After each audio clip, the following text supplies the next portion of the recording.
देखिए, कोरोना का कहर सबसे ज्यादा महाराष्ट्र में बरपा। देश में कोरोना से सबसे ज्यादा मौत जिस राज्य में हुई उस राज्य का नाम महाराष्ट्र है। और अब भी कोरोना के नए केस के मामले में महाराष्ट्र दूसरे नंबर पर बना हुआ। जरूरत है कोरोना नियम पालन करने की और कोरोना के कहर से बचने की, लेकिन ऐसा होता नजर नहीं आ रहा है। इसी पर और जानकारी के लिए सीधे रुख करते हैं। मेरे साथ मेरे सहयोगी जितेंद्र दीक्षित मौजूद हैं। जितेंद्र, ये शादी में कोरोना को न्योता दे दिया नेताजी ने, तो इसकी जवाबदेही किसी की होगी? रोमाना, गोस्वामी तुलसीदास जी ने रामचरितमानस में एक चौपाई लिखी थी, समर्थ को नहीं दोष गोसाई। इन तस्वीरों से यही पता चल रहा है कि कोई अगर ताकतवर है, दबंग है, बलशाली है, तो उसके ऊपर कानून लागू नहीं होते हैं। शायद ये सबसे बड़ी मिसाल होगी कि किस तरह से महाराष्ट्र में कोविड से निपटने के लिए जो नियम बनाए गए हैं उनके अमल पर किस तरह से दोहरा मापदंड अपनाया जा रहा है। एक तरफ हम देखते हैं कि आम लोग अगर उनके नाक के नीचे भी मास्क होता है तो उनको फाइन मारा जाता है। अगर किसी की शादी होती है और 50 से ज्यादा लोग आ गए, 2-4 लोग भी ज्यादा आ गए, तो जो दूल्हा दुल्हन है उनके अभिभावकों को फाइन किया जाता है। जिस जगह पर शादी की जाती है वहां पर उस जगह को सील किया जाता है, उस जगह के मालिक के खिलाफ कार्रवाई होती है, मुकदमा दर्ज किया जाता है। नहीं, दूसरी तरफ आप देखिए कि सोलापुर में क्या हो रहा है, किस तरह से ये करीब 5000 से ज्यादा लोगों की भीड़ है। बीते रविवार को ये शादी हुई थी। वहां के जो निर्दलीय विधायक हैं राजेंद्र राउत, उनके दोनों बेटों की, और 5000 से ज्यादा लोगों को बुलाया गया था। ना केवल आम लोग शामिल थे बल्कि इसके अलावा महाराष्ट्र के कई बड़े राजनेता भी इस शादी में शामिल हुए थे। और ऐसे में आप तस्वीरों में साफ नजर आ रहा है कि आप देखते हैं कि कोई सोशल डिस्टेंसिंग का पालन नहीं हो रहा है। किसी ने मास्क लगाया है, किसी ने नहीं लगाया है, और वहां पर पुलिस की भी मौजूदगी है, लेकिन पुलिस इन्हें रुकाने के लिए कुछ नहीं करती। बाद में जब बवाल होता है तो खाना पूर्ति के लिए एक इन्हीं विधायक की संस्था है, उसमें काम करने वाले कर्मचारी योगेश पवार के खिलाफ मामला दर्ज कर लेती है खाना पूर्ति के लिए, और सब कुछ रफा दफा हो जाता है। तो इससे बड़ी मिसाल और क्या हो सकती है कि महाराष्ट्र वो राज्य जहां पर सबसे ज्यादा कोविड प्रभावित मरीज आए हैं, सबसे ज्यादा मौतें हुई हैं, और अभी भी राज्य के 8 से 10 जिले ऐसे हैं जहां से लगातार मौतों के आंकड़े आ रहे हैं, लगातार बड़े कोविड संक्रमण के मामले आ रहे हैं। ऐसे राज्य में इस तरह की तस्वीरें सीधे सीधे ये बताती हैं कि राज्य में दोहरा मापदंड अपनाया जा रहा है, आम लोगों के लिए और राजनेताओं के लिए अलग। रोमाना, बिल्कुल यही तो सवाल है ना कि साहब, कथनी और करनी में ये तो फर्क हो गया। भाई, कोरोना कहीं गया तो नहीं है। आम लोगों को तो कहते कहते थकते नहीं है ये नेता, नसीहत देते देते थकते नहीं है ये नेता कि कोरोना से बचाव कीजिए, 2 गज की दूरी बनाकर रखिए, मास्क लगाकर रखिए। लेकिन जब मिसाल पेश करने की बारी आती है तो फिर ये तस्वीरें देख लीजिए आप। मतलब महाराष्ट्र के अंदर शादी ब्याह जैसे फंक्शंस में 50 लोगों को आने की इजाजत है, और यहां नेताजी के 2 बेटों की शादी में 5000 लोगों को न्योता। ये 5000 लोगों को न्योता नहीं है, ये कोरोना को न्योता है। वहीं देश में पिछले 24 घंटे में कोरोना के 43,509 नए केस दर्ज किए गए, 640 लोगों की जान गई है। और बड़ी खबर यह है कि ये जो 43,509 नए केस सामने आए हैं, इनमें से 22,056 केस यानी करीब 50% से भी ज्यादा नए मामले जो हैं वो सिर्फ और सिर्फ केरला से सामने आ गए। केरल में बढ़ते कोरोना संकट को लेकर केंद्र सरकार ने 6 सदस्यों की टीम केरल भेजने का फैसला लिया है। कोरोना के बढ़ते केस की वजह से केरल सरकार ने अब 31 जुलाई तक, माफ कीजिएगा, 31 जुलाई और 1 अगस्त यानी शनिवार और रविवार, मतलब वीकेंड लॉकडाउन का ऐलान किया है। लेकिन सवाल ये कि क्या देर से नहीं जाग रही है केरल सरकार? क्योंकि बकरीद के त्योहार पर जिस तरीके की छूट केरल सरकार की तरफ से दी गई, क्या उसी का खमियाजा ये केरल के लोगों को नहीं भुगतना पड़ रहा है कि देश में जो कोरोना के नए मामले आ रहे हैं उसमें 50% मामले सिर्फ और सिर्फ केरल से सामने आ रहे हैं। और ऐसा माना जा रहा है कि केरल में कोरोना की तीसरी लहर आ चुकी है, क्योंकि जितने केस पूरे देश में आ रहे हैं उसके 51%, 51% केसेस सिर्फ और सिर्फ केरल से सामने आ रहे हैं। केरल में पिछले 103 दिन में सिर्फ 7 दिन ही ऐसे रहे हैं जब केस जो हैं वो 10,000 से नीचे आए हों। केरल पर आरोप ये लग रहा है कि बकरीद पर लॉकडाउन में छूट देने से ही ये केस बढ़े हैं, और ये तीसरी लहर जिसको न्योता केरल सरकार ने दिया है, क्या वाकई ऐसा हुआ है? जानने के लिए विस्तार से ये रिपोर्ट देखिए।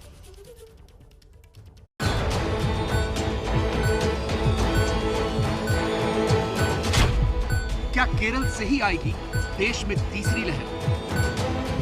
ऐसा प्रतीत होता है मानो एक और वेव आरंभ हो चुका है केरल के अंदर।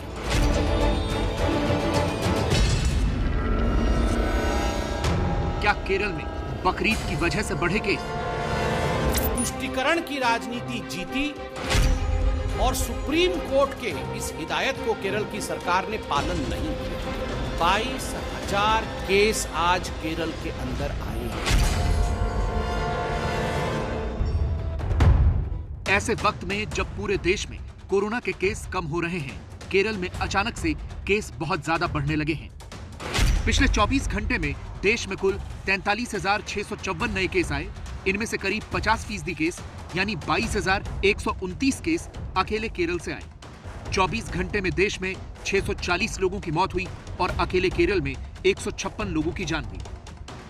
केरल में 29 मई के बाद यह एक दिन में आए सबसे ज्यादा केस है। केरल के 5 जिलों में 2000 से ज्यादा केस आए हैं। सबसे ज्यादा एर्नाकुलम से 4037 नए केस आए।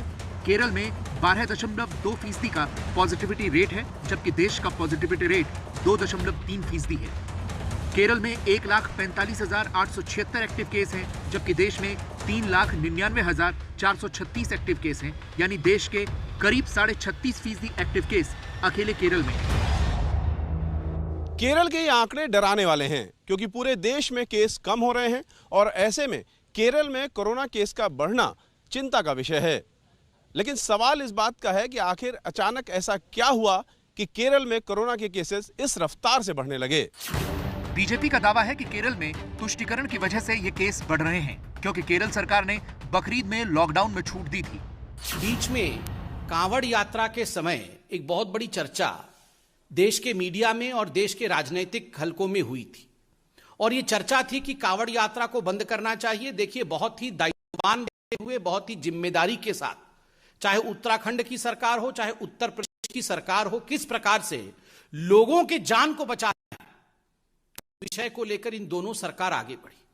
सुप्रीम कोर्ट ने जो भी हिदायतें दी उसका पालन किया गया, मगर बकरा ईद के समय जो रिलैक्सेशन 3 दिन का केरल सरकार ने दिया, उस पर सुप्रीम कोर्ट ने चिंता जताई थी। कांवड़ यात्रा में हमने जो हिदायतें दी है, हमने जो फैसला सुनाया है, केरल सरकार को चाहिए कि वो उन हिदायतों का, उन एडवाइजेस का और उस फैसला का पालन केरल में भी करे बकरा ईद के समय।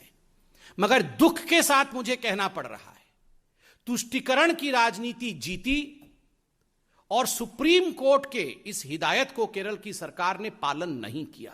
22,000 केस आज केरल के अंदर आए हैं। 21 जुलाई को बकरीद थी, उससे पहले केरल सरकार ने लॉकडाउन में 3 दिनों की छूट दी थी। मामला सुप्रीम कोर्ट पहुंचा तो केरल सरकार ने कहा कि प्रतिबंध से आम जीवन प्रभावित हो रहा है, लोगों को परेशानी हो रही है। सुप्रीम कोर्ट ने कहा था कि महामारी के चलते राज्यों को सतर्कता बरतनी चाहिए। इसीलिए बीजेपी को यह कहने का मौका मिल गया है कि कोरोना के खतरे को देखते हुए यूपी और उत्तराखंड ने कांवड़ यात्रा रोकी और केरल ने बकरीद पर बाजार खोल दिए। लेकिन केरल में सरकार चला रही सीपीआई का कहना है कि बीजेपी राजनीति कर रही है। No, it's a politically motivated story launched by the BJP. The whole country knows the Kerala health system is the best in the country. It has a perfect way of reporting. We challenge the BJP. In no BJP-controlled states, there is no reporting as such, including UP. They hide the numbers. We tell the truths. The difference is there. Congress भले ही केरल में राज्य की मुख्य विपक्षी party हो, लेकिन इस मामले में वो भी केंद्र सरकार पर केरल को वैक्सीन न देने का आरोप लगा रही है। बीजेपी इसको फिर अपने चश्मे से देख रही है। वो कह रही है ईद बकरीद में जो रिलैक्सेशन दिए गए उसको जोड़ रही है कोरोना के बढ़ते मामलों से। इस पर क्या जवाब? I don't want to comment on that because of the government of India has to give a vaccine to states. Now I have got an information that India government is not giving vaccines also. If any lapses in the part of Kerala government of India should look into it. But at the same time they have to give vaccines. राजनीति अपनी जगह है, लेकिन हकीकत यह है कि Kerala corona का नया एपिसेंटर बना हुआ है। ये बात सही है कि देश में कोरोना का पहला केस केरल से ही आया था और उसके बाद पाबंदियां लगी और फिर पिछले साल नेशनल लॉकडाउन हुआ। लेकिन जब केरल में लॉकडाउन से पाबंदियां हटना शुरू हुई तो उसके बाद सितंबर 2020 के आखिरी हफ्ते में केरल में केस बढ़ना शुरू हुए थे। मार्च 2021 में केसेस में कुछ कमी दिखने लगी थी, लेकिन अप्रैल और मई के बाद फिर से केस बढ़ने शुरू हुए। 16 अप्रैल को केरल ने पहली बार एक दिन में 10,000 केस का आंकड़ा छुआ था।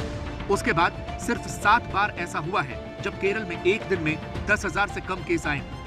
दूसरी लहर के दौरान इसी 12 मई को केरल में 43,529 नए केस आए थे। केरल में केस बढ़ने के पीछे भले ही राजनीतिक वजहें बताई जा रही हों, लेकिन विशेषज्ञ ऐसा नहीं मानते। एक्सपर्ट्स का कहना है कि केरल ने पहले से ही कोविड को कंट्रोल करके रखा हुआ था, इसलिए बड़ी आबादी को संक्रमण नहीं हुआ, अब हो रहा है। उस दिन फरवरी में कोई केसेस नहीं है, मार्च 20 में केसेस बढ़ने शुरू हुए, केरल नंबर 1 था। बट विद इन मंथ जो है केरल जो है कंट्रोल कर लिया और वहाँ इन्फेक्शन रेट बहुत ही लो रहा। जितने भी सीरो सर्वे हुए लो रहे। बाकी कंट्री में बढ़ता रहा, लेकिन केरल में जो है काफ़ी कम था। कई बार हमने केरल मॉडल की बात की कि केरल ने अच्छी तरह से कंट्रोल किया हुआ है, जो पूरी दुनिया को देखने में लगता है, जो साइंस की बात मैं अगर करूं, कि इस टाइप की बीमारी को बहुत दिनों तक रोका नहीं जा सकता है, धीरे धीरे ज़्यादातर लोगों को होगा। हकीकत ये भी है कि लोग लगातार लापरवाही कर रहे हैं, लोग सुधरने को तैयार नहीं हैं। ये 3 तस्वीरें देखिए। राजस्थान के सीकर में वैक्सीनेशन के लिए भीड़ लगी है। मध्य प्रदेश के उज्जैन में महाकाल मंदिर में दर्शनों के लिए बड़ी संख्या में लोग आए हैं। तो मध्य प्रदेश के टीकमगढ़ में मंत्री विश्वास सारंग के कार्यक्रम में भीड़ है और इन तीनों ही तस्वीरों में आपको मास्क में बहुत कम लोग नजर आएंगे। ऐसी लापरवाहियां भी कोरोना फैलने के लिए जिम्मेदार हैं। इसीलिए अगर तीसरी लहर को रोकना है तो लापरवाही रोकनी होगी।